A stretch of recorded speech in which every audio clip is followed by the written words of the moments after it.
Longtemps, les galeries d'art ont tenu les clés du marché de l'art. Des lieux feutrés, parfois intimidants, où l'on entrait comme dans un club privé, à condition d'en connaître les codes.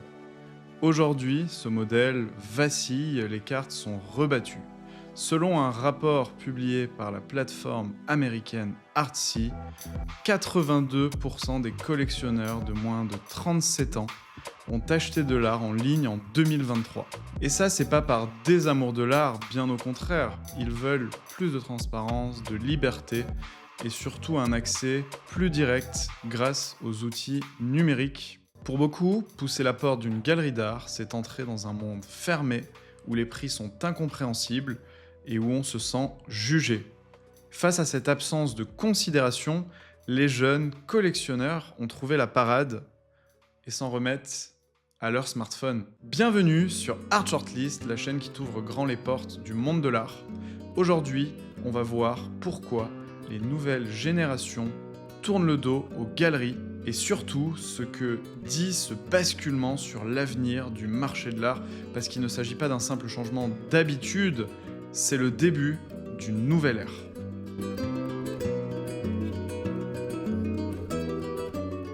Quand on parle de jeunes collectionneurs, on parle de deux générations bien distinctes.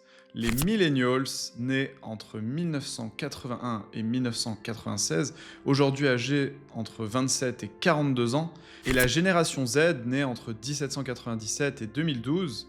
Donc, ce sont des personnes qui ont entre 13 et 26 ans aujourd'hui. Selon le Global Art Market Report d'UBS et Art Basel, ces deux générations représentent désormais le segment le plus actif du marché de l'art. En 2023, les millennials ont même été les plus gros acheteurs en termes de volume et de valeur devant les baby boomers et la génération X. Claire McEndrew, économiste de l'art et à l'origine de ce rapport, résume la situation ainsi. Les millennials dominent désormais le marché, non seulement par leur appétence pour l'art, mais aussi par leur rapidité à adopter de nouvelles manières d'acheter. On peut vraiment se poser la question, mais alors qu'est-ce qui distingue vraiment ces jeunes collectionneurs ? D'abord, ce sont des digital natives, Internet est leur premier support, près de 80% des moins de 37 ans commencent leur parcours d'achat directement en ligne, contre à peine 30% des plus de 55 ans. Ils exigent de la transparence et de la rapidité, là où une galerie peut rester opaque sur ses prix. Eux veulent des informations claires et immédiates, des prix lisibles, des provenances claires, des délais de livraison annoncés, et plus de 60% déclarent que l'affichage public des prix est un critère décisif avant d'acheter. Leur rapport à l'argent est en rupture avec celui de leurs aînés, là où les générations précédentes attendaient souvent la sécurité de la cinquantaine pour se lancer, les jeunes collectionneurs investissent dès leurs 20 ou 30 ans. D'après UBS et Art Basel dans leur rapport, les moins de 40 ans dépensent déjà près de 11% de leurs revenus annuels dans l'art. Pour eux, collectionner, ce n'est pas une récompense différée, mais plutôt une pratique intégrée très tôt dans leur mode de vie. Les jeunes sont aujourd'hui la force vive du marché de l'art, l'avenir, mais une question demeure. Pourquoi, malgré cet appétit, choisissent-ils de tourner le dos aux galeries traditionnelles ? Eh bien, c'est ce qu'on va voir ensemble maintenant.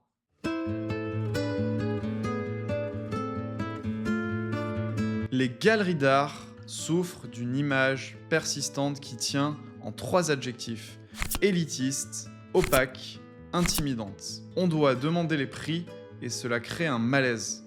On a souvent l'impression d'être jugé avant même d'être accueilli. Un rapport de Xcox Online Art Trade notait déjà en 2019 que 79% des jeunes acheteurs jugeaient les galeries peu transparentes sur les prix, et le journaliste Scott Rayburn dans le New York Times allait encore plus loin. Pour beaucoup de jeunes collectionneurs, la galerie n'incarne pas un lieu d'accueil, mais un test social. En clair, l'expérience en galerie ne correspond pas aux attentes d'une génération qui est habituée à l'instantanéité du digital. Ils veulent cliquer, pouvoir comparer, obtenir des informations immédiates sans avoir à franchir une barrière psychologique aussi contraignante. Et cette distance culturelle explique pourquoi tant de jeunes collectionneurs préfèrent leur écran plutôt que la porte d'une galerie. Ce rejet est loin d'être anecdotique, il entraîne des conséquences profondes pour le marché de l'art.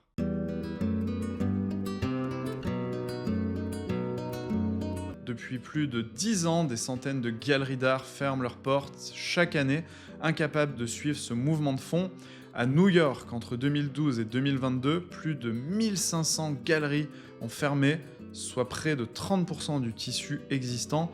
Comme le rapportait The Art Newspaper, beaucoup étaient des petites structures incapables de rivaliser avec les méga-galeries. En France, le comité professionnel des galeries d'art estime qu'entre 2019 et 2021, près de 20% des galeries indépendantes ont disparu, victimes de la crise Covid et de la baisse de fréquentation. À Londres, une étude menée par l'Arts Council England a montré qu'en 10 ans, près d'une galerie sur 4 de taille moyenne a fermé.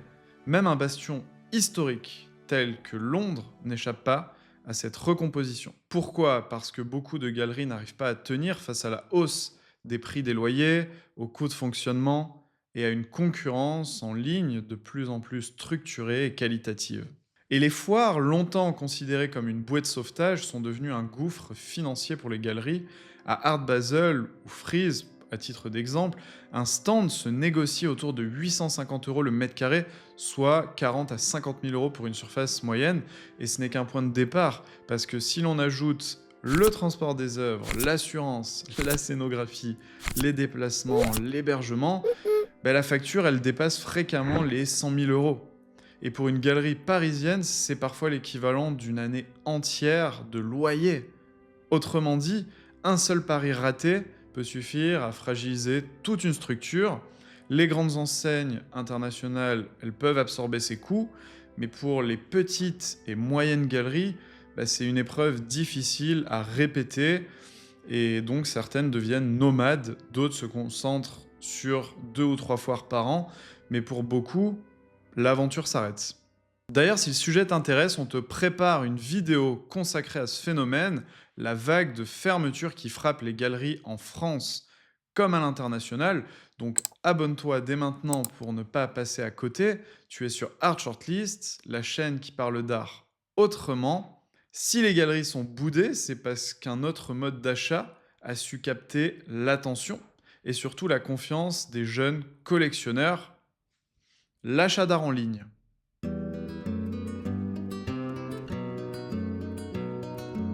Les raisons sont claires et tiennent en 4 mots: transparence, confort, liberté, accessibilité. Transparence, sur une plateforme en ligne, les prix sont affichés immédiatement, pas besoin d'oser poser la question, pas de malaise. Confort, on peut acheter depuis son smartphone à toute heure sans se déplacer et comparer en quelques clics. Liberté, pas de pression sociale, pas de regard intimidant, chacun prend son temps pour regarder, réfléchir, décider. Accessibilité, un collectionneur qui soit à Paris, Tokyo, Sao Paulo, peut découvrir et acheter des artistes provenant des 4 coins du monde, et c'est bien ça la magie d'Internet. Les chiffres confirment cette tendance d'une ruée des jeunes vers le digital. Selon le rapport Xcox sur l'art en ligne en 2023, 65% des jeunes acheteurs déclarent privilégier les plateformes en ligne pour leur première acquisition. Et le rapport UBS Art Basel estime quant à lui que le marché de l'art en ligne a dépassé les 10 milliards de dollars en 2022, soit environ 16% du marché mondial. Et cette part ne cesse de croître. Si on prend l'exemple de Art Shortlist, notre force, c'est d'avoir conçu une plateforme qui combine le meilleur du digital, du conseil sur mesure. Les prix sont affichés, les œuvres sont sélectionnées et vérifiées par notre équipe. Ça, c'est la base. Mais derrière notre site, il y a un véritable accompagnement personnalisé. Un collectionneur peut demander un rendez-vous en visio, obtenir des recommandations qui seront adaptées à son budget ou même bénéficier d'un suivi sur mesure, comme il le ferait avec un conseiller privé. C'est une approche digitale, oui, mais d'abord profondément humaine. L'objectif n'est pas seulement de vendre une œuvre, mais de guider chaque collectionneur dans son parcours à son propre rythme. Là où beaucoup se contentent d'être de simples vitrines sans âme, Art Shortlist a choisi d'être un véritable partenaire de confiance pour les collectionneurs. Derrière ce choix du numérique au détriment de la galerie, il ne s'agit pas seulement d'un changement d'outil, C'est une nouvelle manière d'entrer en relation avec l'art qui s'installe.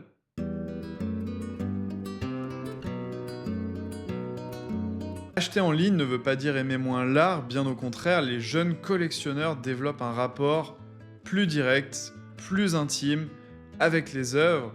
Ils n'attendent plus qu'un galeriste valide leur choix, ils se fient juste à leur regard, à leur goût, à leur instinct.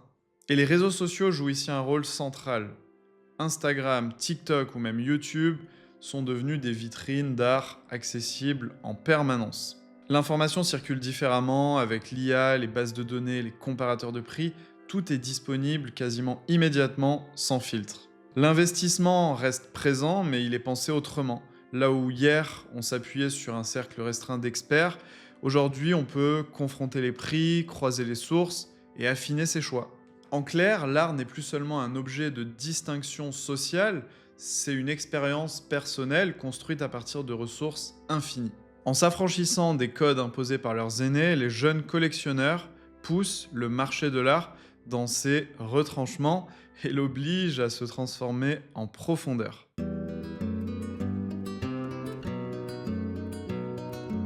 Contrairement à ce qu'on entend souvent, les jeunes collectionneurs n'ont pas rejeté l'art, ils lui ont redonné une place plus libre, plus personnelle, débarrassé des intermédiaires qui l'enfermaient. Ce qu'ils refusent, ce ne sont pas les œuvres, mais les codes dépassés, l'opacité, les rapports de pouvoir, l'élitisme. En choisissant l'écran plutôt que les quatre murs des galeries, ils n'ont pas seulement changé leurs habitudes, ils ont ouvert une brèche dans un système qui semblait immuable. Et cette brèche, c'est peut-être la chance du marché de l'art, l'obliger à se réinventer, à retrouver une relation plus directe, plus sincère entre l'œuvre et celui qui l'a choisi. Et toi, si tu devais acheter ta première œuvre d'art aujourd'hui, est-ce que tu franchirais encore la porte d'une galerie d'art ou est-ce que tu passerais d'abord par ton écran? Donne ton avis en commentaire. Les jeunes n'ont pas tourné le dos à l'art, ils l'ont libéré en brisant les vieux codes. Ils ouvrent une nouvelle ère où l'art circule plus librement que jamais. Alors abonne-toi à Art Shortlist pour suivre avec nous cette nouvelle façon de vivre l'art. D'ailleurs, j'ai présenté une sélection de 7 livres qui ont changé ma façon de voir l'art. Peut-être qu'ils changeront aussi la tienne. Clique juste ici pour les découvrir.